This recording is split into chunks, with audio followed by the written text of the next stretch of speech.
Imagine a world where a fundamental concept, one we now take for granted, was once deemed dangerous, even heretical. A world where mere digits held the power to challenge established dogma, and where knowledge itself could be a forbidden fruit. For centuries, a number, a simple symbol representing nothing, was considered an affront to divine order, a gateway to chaos, and was actively suppressed by the most powerful institution of its time, the Church. This is the incredible story of zero, the forbidden number that defied banishment and ultimately reshaped the course of human history and thought. From the intricate patterns of the cosmos to the everyday calculations of commerce, numbers are the hidden language of our universe. They quantify, they measure, they define.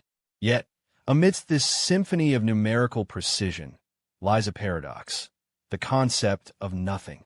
A void, an absence, a blank space. How could something so seemingly insignificant hold such profound power? How could the very idea of nothing become a revolutionary force, deemed so dangerous that it was actively suppressed and forbidden by the most powerful institutions of its age? This journey begins in the shadows of antiquity, where the absence of this simple symbol created immense intellectual limitations. Before the advent of zero, ancient civilizations grappled with cumbersome numerical systems. The Egyptians used hieroglyphs, the Romans employed letters, and the Babylonians had a complex base, 60 system with a placeholder, but not a true nothing. Imagine trying to perform complex calculations, track vast empires, or chart the stars without a symbol to denote an empty column. It led to ambiguity, error, and an agonizing slowness. Their systems were brilliant for their time, capable of remarkable feats, yet they remained fundamentally limited, trapped in a mathematical maze without a crucial key. The absence of zero made many advanced mathematical concepts impossible to conceive. The true breakthrough, a seismic shift in human thought, emerged from the fertile intellectual grounds of ancient India. Here, between the 5th and 9th centuries AD, mathematicians and astronomers conceived of shunya, a term meaning void or empty. But this was no mere placeholder. It was a number in its own right, a digit that enabled positional notation, transforming arithmetic. Figures like Brahmagupta formalized rules for operating with zero, treating it like any other number. This revolutionary concept, alongside the decimal system, provided an unprecedented elegance and efficiency to mathematics, laying the groundwork for virtually all modern calculations. As trade routes crisscrossed continents, linking the rich intellectual traditions of the East with the burgeoning centers of the Middle East, the concept of zero began its epic journey. Along the Silk Road, in bustling marketplaces and scholarly exchanges, Indian numerical texts made their way into the hands of Arab scholars. These brilliant minds, already masters of astronomy and geometry, immediately recognized the profound potential of this new system. The elegance and power of the Hindu-Arabic numerals, with zero at their core, promised a revolution in computation far beyond anything previously imagined, setting the stage for an unprecedented era of scientific advancement.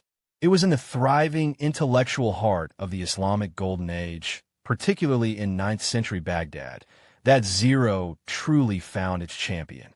Muhammad ibn Musa al-Khwarizmi, a Persian polymath, published his seminal work, Kitab al-Jabr wa al-Kabbalah. This groundbreaking text, which gave us the word algebra, systematically introduced the Hindu-Arabic numeral system, including zero, to the wider Islamic world. Al-Khwarizmi demonstrated how zero enabled simpler, more efficient calculations and the development of systematic problem-solving methods, algorithms. This profound integration propelled Islamic mathematics, astronomy, and engineering to unparalleled heights, but its entry into Europe would be far less smooth. As knowledge flowed from the vibrant Islamic world through Spain and Sicily, medieval Europe remained largely resistant to the revolutionary power of zero. Rooted in classical Greek philosophy, particularly Aristotle's emphatic declaration that nature abhors a vacuum, horror vacui, European thought struggled with the concept of nothingness. The idea of a void was considered anathema, an impossibility in a divinely created, perfect cosmos. This philosophical aversion deeply entrenched a skepticism towards anything that suggested a lack of substance, paving the way for a much greater, more dogmatic resistance from the dominant power of the age. The philosophical resistance quickly escalated into outright theological condemnation. For the medieval church, zero represented a void, a lack of being, and thus an affront to a God who had created a complete and perfect universe. Nothingness was associated with chaos, evil, or the absence of divine presence. To embrace zero was, in some minds, to flirt with heresy, to acknowledge a flaw in God's creation. The very symbol of nothing became imbued with a dangerous, almost demonic quality, an unholy number to be feared and suppressed. It was a tangible threat to the prevailing worldview, a challenge to the established order of the cosmos. Despite the Church's stern warnings, curiosity, like water, found its cracks. A few daring scholars, notably Gerbert of Aurillac, who would later become Pope Sylvester II, traveled to Islamic Spain in the 10th century. There, he encountered the superior Hindu-Arabic numeral system and brought back knowledge of the abacus, modified with Arabic numerals and astronomical instruments. These isolated exchanges were rare glimpses into a forbidden intellectual world. Though Gerber himself embraced these innovations, his efforts were limited, and the general European populace, and especially the powerful institutions, remained deeply suspicious, viewing these Arabic numbers with profound distrust and misunderstanding. The tide began to turn with Leonardo Fibonacci, a brilliant Pisan merchant born in the late 12th century. Having traveled extensively across the Mediterranean, studying with Arab mathematicians, Fibonacci witnessed firsthand the unparalleled efficiency of the Hindu-Arabic numeral system in commerce. In 1202, he published his monumental work, Liber Abaci, Book of Calculation. This book explicitly introduced the Hindu-Arabic numerals, including zero, to a wider European audience, showcasing their immense practical advantages. It was a daring act, directly challenging entrenched traditions and setting the stage for a dramatic intellectual clash. Fibonacci's work sparked a fierce intellectual battle across Europe. On one side stood the Abbacists, staunch traditionalists who clung to the ancient Roman numerals and the cumbersome abacus. For them, the new Arabic system was foreign, complicated, and potentially deceptive, especially the zero, which could easily be mistaken for a full digit or used to forge numbers. On the other side were the algorists, those who embraced the Hindu-Arabic numerals and the power of algorithms. This was more than just a debate about numbers. It was a struggle between old and new, tradition and progress, faith and practicality. The stakes were high, and the opposition was formidable. Despite the undeniable advantages, resistance to zero persisted. In some regions, like Florence in 1299, laws were even enacted forbidding the use of Arabic numerals in banking and accounting, fearing fraud or confusion. Scribes and mathematicians often used ciphers or disguised forms of zero to circumvent these bans. Yet, the practical utility of zero was simply too compelling to be ignored.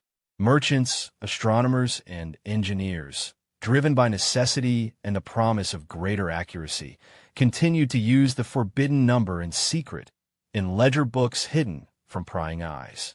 The seeds of change were sown in the underground, nurtured by pragmatic needs. Ultimately, the practical power of zero proved irresistible. Its adoption was a gradual, hard-won victory over centuries of dogma and tradition. By the Renaissance, zero was firmly established, paving the way for revolutionary advancements in mathematics and science. Without zero, there would be no calculus, no precise astronomical calculations, no accurate physics, and certainly no digital age built on binary code. This humble symbol, once feared and forbidden, became the cornerstone of modern knowledge, empowering humanity to explore the depths of the universe and the intricacies of technology. It stands as a testament to the enduring power of an idea whose time had come. From a feared symbol of nothingness to the cornerstone of modern science and technology, the journey of zero is a profound testament to the human spirit's relentless pursuit of understanding. It reminds us that often the most revolutionary ideas are those that first encounter the fiercest resistance. The church may have tried to ban it, but the power of zero, like all truth, cannot be contained, ultimately proving that even nothing can change everything. It stands as a timeless reminder that intellectual courage can overcome even the most deeply entrenched dogma, forever shaping the trajectory of human civilization.